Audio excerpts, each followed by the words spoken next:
Hello, dear students. Welcome you all to the Rural Marketing's 31st lecture.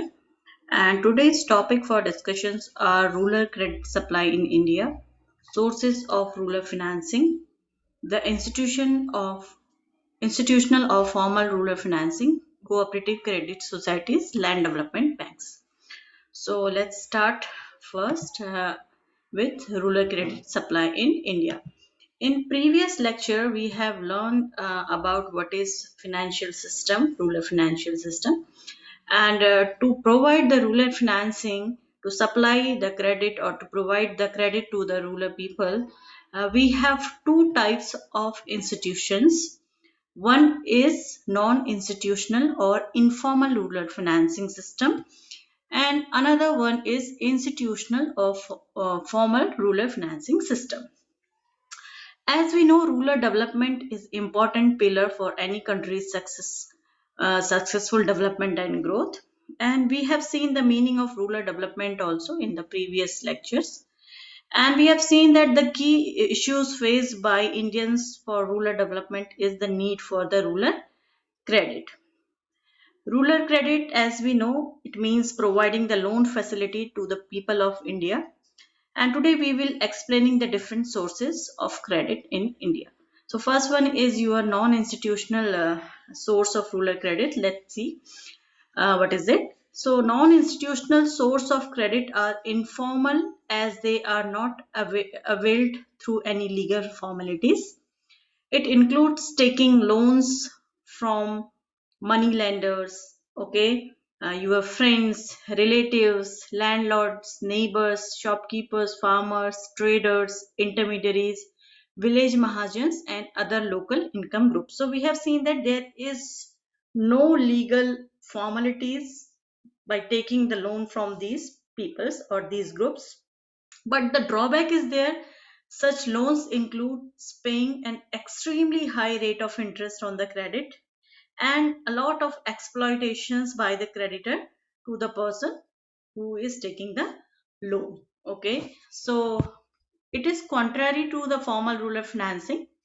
The informal segment of rural financing makes markets is not a subject of any regulation. So there is no legal regulation as we have discussed earlier, and the recovery of loans force farmers to sell their land also. Most of the time you might have heard that the farmers are not able to repay the credit, and on behalf of that they sell their lands to the landlords or mahajins. But still we have seen that it provides almost 50% of the rural credit goes through these non-institutional or informal rural financing part. Okay, next one is your institutional source of rural credit, or we will say formal rural financing system. So institutional sources are those credit sources that are formal and they involve the formalities of providing or proving the means to pay back the loan. It means there is a legal obligations, the interest rates will be fixed, okay, and the time duration of the loan will also be fixed. So cooperative, that meets the needs of the short, medium, and long term credit. Commercial cooperatives and specialized banks are there, microfinancing institutions are there, NGOs are there, agri product marketing associations are there, land mortgage banks are there, NABARD is there. Okay, so these all are the formal or institutional sources of financing for the rural India. What is the advantage with that? The advantage of institutional sources of credit of rural people includes paying a low rate of interest on the credit away. Okay, so let's discuss what are the institutional, like this non-institutional or informal. We have discussed these money lenders, relatives, landlords, mahajans, and all. Now we will discuss what are the different parts comes under your institutional or formal rural financing. So first one is your cooperative credit societies. Second is land development bank. Third one is your commercial banks. Fourth is your regional rural banks. And last one is your government. Okay. So in today's lecture, we will cover this initial two topics, cooperative credit societies and Land Development Bank. And in next lecture, we will see what are commercial banks, regional rural banks, and what is the role of government in providing the formal rural financing.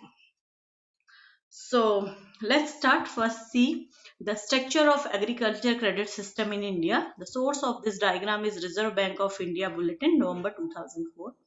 So according to them, Government of India or Reserve Bank of India is at the top, as we know that they are the supreme uh, agencies, or we will say the bankers bank, it is RBI, under which NABARD is there. NABARD is National Bank for Agriculture and Rural Development. So under this, commercial banks comes under NABARD, regional rural banks comes, and rural cooperative credit institutions are there under the NABARD. Then these rural cooperative credit institutions have long-term credit structure and short-term credit structure. It is divided into two types of credit structures. These cooperatives are at the state banks also, and at district level also short-term credit you can get. And here in for long-term, primary cooperative agriculture and rural development banks are there, and through which they can supply the capital so that the borrowers can take the credit and depositors can deposit the credit also. We will see the working of these banks also in further slides. So this is how the structure of agriculture credit system in India according to RBI Bulletin, November 2004. Now let's go. What are the cooperative credit societies first? So the cooperative societies are supposed to be the cheapest and most important source of rural credits. So credit cooperative societies are financial institutions which are established with the objective of providing loans to its members at a reasonable rate of interest. So cooperative means few peoples they come together for a common goal, okay, and they deposit also, and they can take a credit also from there. So they have a society kind of thing, a cooperative society where they can take loans from that societies, and they can contribute a small amount in the cooperative also. So RBI defined the cooperative societies as the primary cooperative societies objective as the primary objective of which is to provide financial accommodations to its members and includes a cooperative land mortgage bank.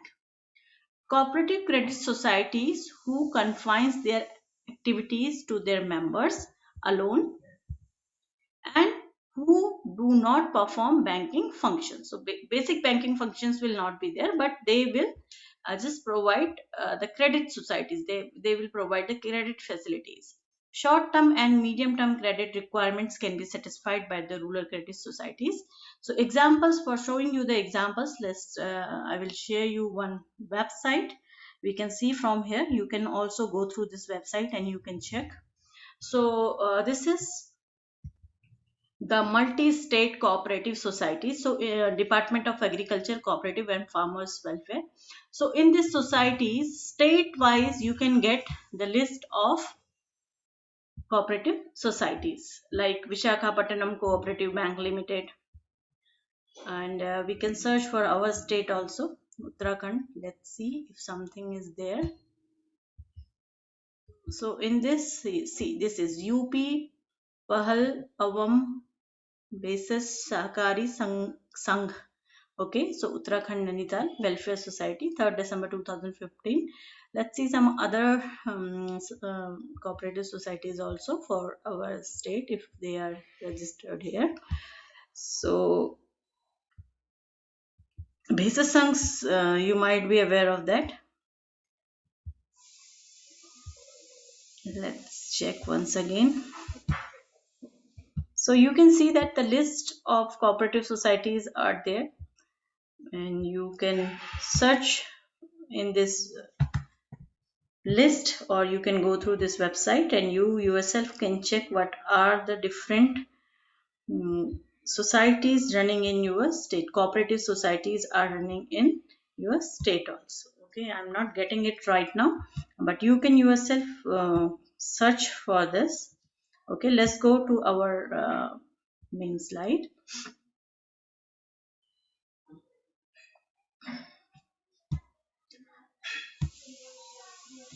So next one is your land development banks. So let's see what are these land development banks and what they do.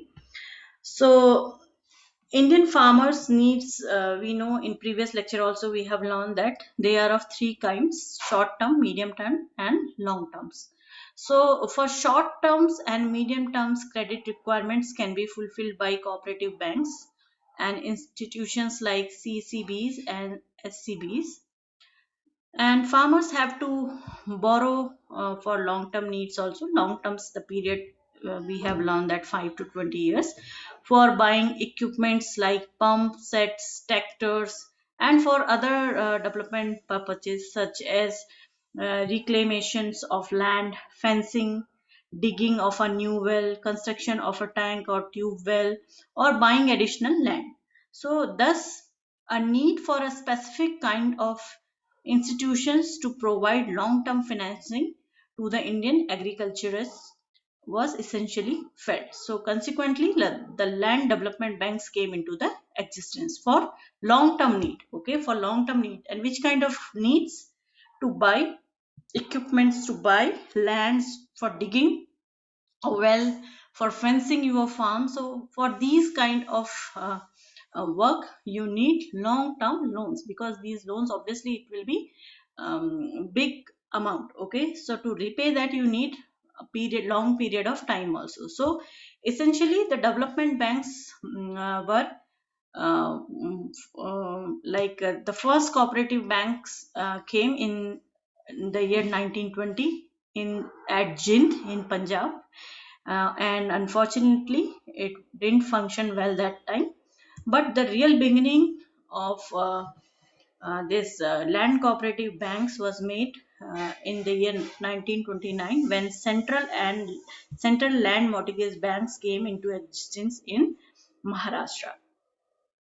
So these land mortgage banks, or we will say land development banks, they grant long-term loans to the farmers against the conveyors of land such as security.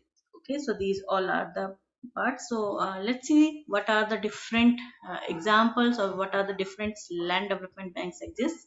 So I have given you certain names here: National Cooperative Agriculture and Rural Development Banks Federation Limited, Delta Land Development Limited, Orissa Provincial Cooperative Land Mortgage Bank Limited, Kerala State Cooperative Agriculture and Rural Development Bank. So these all are the lists. You can search about these banks in the Google, and you can get more information about different land development banks.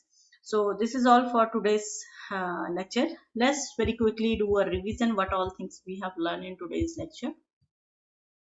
So first we have seen what are the different sources of rural financing. Under this we have seen institutional and non-institutional or formal rural financing. Institutionals, we have seen that the loan or the credit we are taking from friends, relatives, landlord, neighbors, shopkeepers, mahajans, and all those things. Interest rates are very high here, and a lot of exploitation of farmers happen under this section, under this category.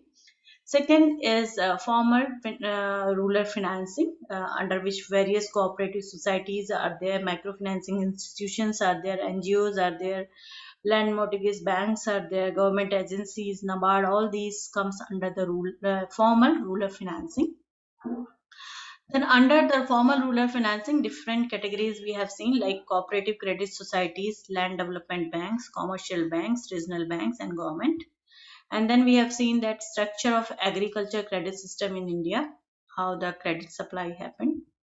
And then we have learned about the cooperative credit societies. The main objective is to provide loan to its members, and it does not do any other activities like formal banking functions. It doesn't perform, only just to give credit to its members. Okay, and then we have learned the land development banks, and what is the need for those land development banks: for additional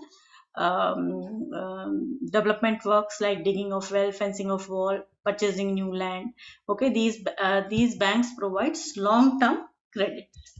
So this is all for today's lecture. Thank you so much for watching today's lecture. If you have any confusion, you can ping me on WhatsApp group. I will solve your query there. Thank you so much for watching.